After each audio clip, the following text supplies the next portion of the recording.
জাতীয় প্রেস ক্লাবে দৃষ্টি প্রতিবন্ধী ব্যক্তিরা মানবাধিকারের দাবিতে সমাবেশ করেছেন। তাদের দাবিগুলোর মধ্যে অন্যতম হল সংবিধানে প্রতিবন্ধী ব্যক্তিদের জন্য কী ধরনের ব্যবস্থা থাকবে তা সুস্পষ্ট করতে হবে এবং অংশীজনদের মতামতের ভিত্তিতে তা সংবিধানে সংস্কার করতে হবে।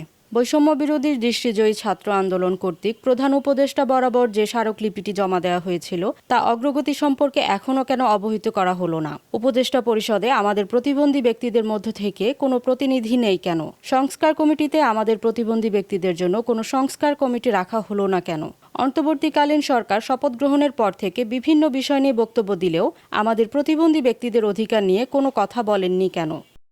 আমরা যদি এই দেশের নাগরিক হয়ে থাকি তাহলে এই ২৪ সালের গণ অভ্যুত্থানের পর সকল বিষয়ে সংস্কার কমিটি হলেও আমাদের অধিকার, আমাদের বেঁচে থাকার অধিকার, আমাদের কর্মের অধিকার, আমাদের শিক্ষার অধিকার নিয়ে এখনো পর্যন্ত কেন কোনো সংস্কার কমিটি গঠন করা হয়নি?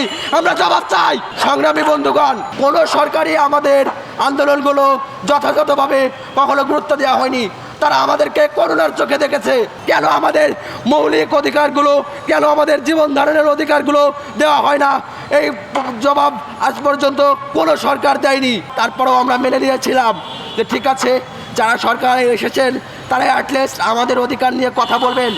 আমাদের আইন উপদেষ্টা অধ্যাপক আতিক নজরুল স্যার যখন উপদেষ্টা ছিলেন না তখন উনি একাধিকবার প্রতিবন্ধীদের অধিকার নিয়ে কথা বলেছেন, কিন্তু অনেক দুঃখের বিষয় উনি উপদেষ্টা হওয়ার পরে একবারও প্রতিবন্ধীদের নিয়ে কোনো কথা বলনি।